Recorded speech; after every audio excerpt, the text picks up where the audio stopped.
Assalamualaikum warahmatullahi wabarakatuh.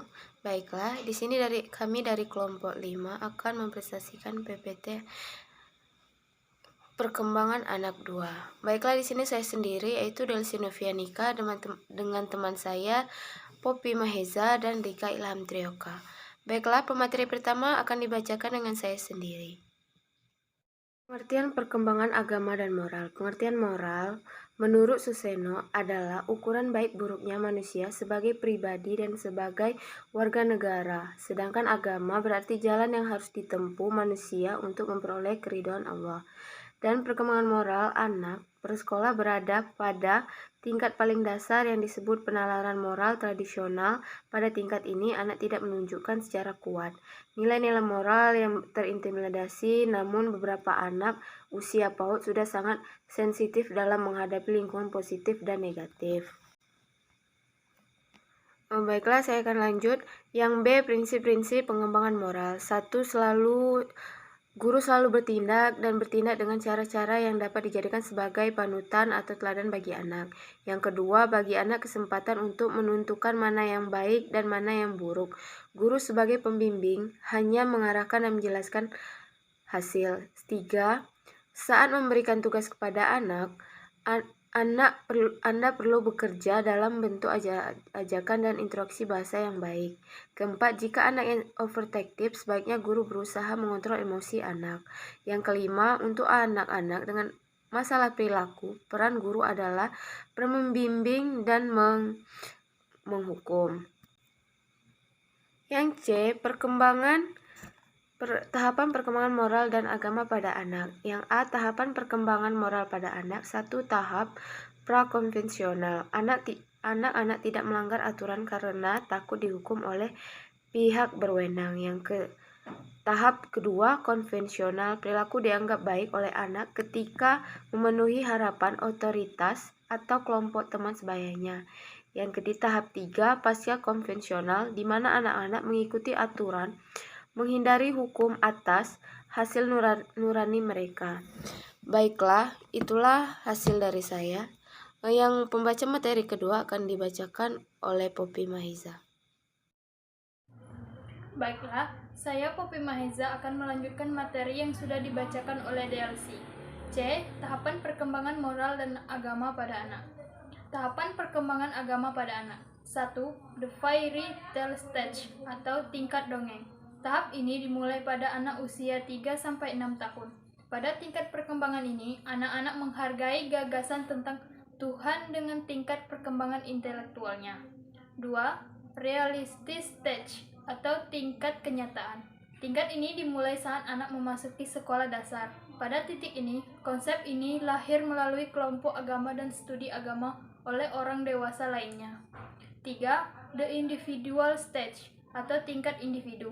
Pada tingkat ini, anak memiliki kepekaan emosional yang paling tinggi dengan perkembangan usia. D. Karakteristik perkembangan moral dan agama pada anak. 1. Rentan waktu dalam konsentrasi yang dimiliki anak masih rendah. 2. Anak akan belajar dengan meniru orang dewasa di sekitarnya. Dan rasa ingin tahu anak yang besar sehingga anak banyak bertanya dalam mencari tahu sesuatu. 3. Penghayatan anak kepada sifat keagamaan masih superficial atau belum dalam. 4. Dalam setiap anak memiliki pribadi yang unik dalam memahami konsep moral dan agama. 5. Perkembangan moral dan agama setiap anak berbeda-beda. 6. Anak belum dapat berpikir abstrak dalam memahami konsep ketuhanan. Metode pengembangan nilai-nilai moral dan agama pada anak. 1. Metode bercerita. Metode mendongeng dapat digunakan sebagai cara untuk menyampaikan nilai-nilai yang lazim di masyarakat. Guru juga bisa menggunakan alat pendidikan untuk mengatasi keterbatasan anak yang tidak bisa berpikir abstrak. 2. Metode bernyanyi.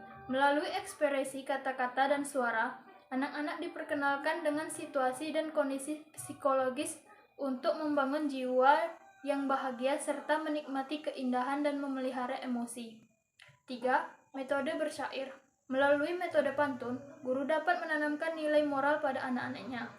Puisi merupakan salah satu cara untuk membuat anak senang dan gembira. 4. Metode bermain. Nilai moral mengalah terjadi ketika seorang siswa ingin mengalah kepada teman lain yang membutuhkan lebih dari satu mainan. Memahami dan menerima moral dan pasrah kalah merupakan salah satu perembasan awal. 5. Metode teladan. Anak diberikan contoh perilaku baik secara terus-menerus oleh orang dewasa agar anak mau meniru. Karena pada masa ini anak cenderung meniru. Teladan ini dapat diberikan oleh guru secara langsung atau melalui tokoh cerita seperti pengenalan cerita Nabi dan Rasul. 6. Metode pembiasaan perilaku. Cara ini mengajarkan anak untuk membiasakan perilaku rutin seperti cuci tangan sebelum dan sesudah makan, berdoa, ucapkan terima kasih jika ada yang membantu, dan tidak buang sampah sembarangan. Baiklah, di sini saya Rika Ilham Trioka dengan NIM 201125007. Di sini saya akan melanjutkan materi yang selanjutnya, yaitu bagian yang terakhir, yaitu bagian F dan G. Baiklah, di sini ada bagian F, di mana sifat-sifat pemahaman moral dan agama pada anak.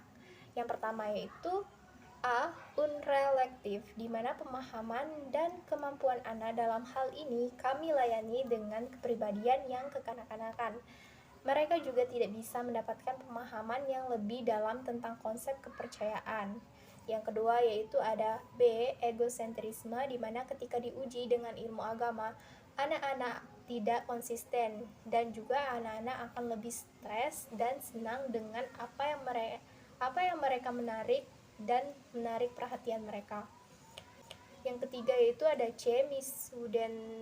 Misuderestand, yaitu anak-anak akan menerima perhatian palsu jika mereka mengetahui keyakinan yang abstrak.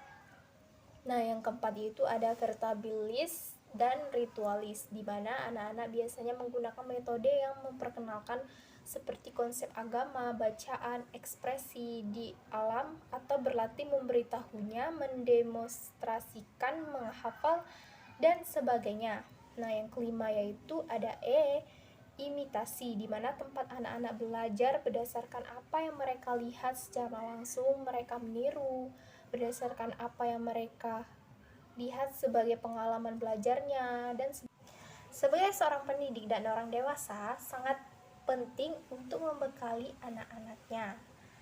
Bagian G yaitu pengaruh pendidikan agama Islam terhadap perkembangan moral anak usia dini, di mana perilaku manusia dapat muncul dari agama untuk pendidikan lebih lanjut, terutama pada anak usia dini, karena pendidikan agama dan moral merupakan salah satu bentuk pendidikan terpenting yang harus diajarkan dan dibiasakan anak sejak dini. Yang pertama adalah pendidikan agama. Pendidikan itu mungkin sangat dasar bagi anak-anak, terutama pendidikan agama yang telah diajarkan sejak usia dini, sehingga mata kuliah pendidikan umum lainnya juga mengikuti pendidikan agama. Hal ini karena pendidikan umum termasuk dalam pendidikan agama. Tujuannya yaitu pendidikan agama untuk anak usia dini adalah agar anak tumbuh dan berkembang menjadi manusia yang berakhlak mulia sejak dini. Baiklah, itulah tadi penyampaian materi atau pembahasan dari kelompok kami, kelompok 5. Saya akhiri. Assalamualaikum warahmatullahi wabarakatuh. Sekian, terima kasih.